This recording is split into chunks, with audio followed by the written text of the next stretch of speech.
என்னுடனேயே இருக்கக்கூடிய ஒரு குழந்தை வேண்டும்.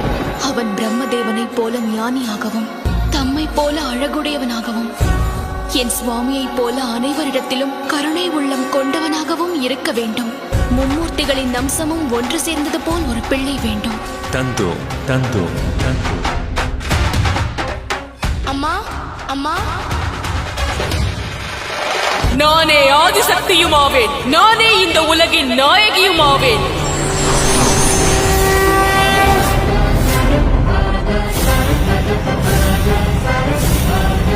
என்னுடைய இந்த வடிவத்தை தரிசிக்கும் பக்தர்கள் அவர்களுடைய வாழ்வில் சகல செல்வங்களையும் பெறுவார்கள். என் பிள்ளையை கொன்றீர்கள். என் மகன் எனக்கு உயிருடன் வேண்டும்.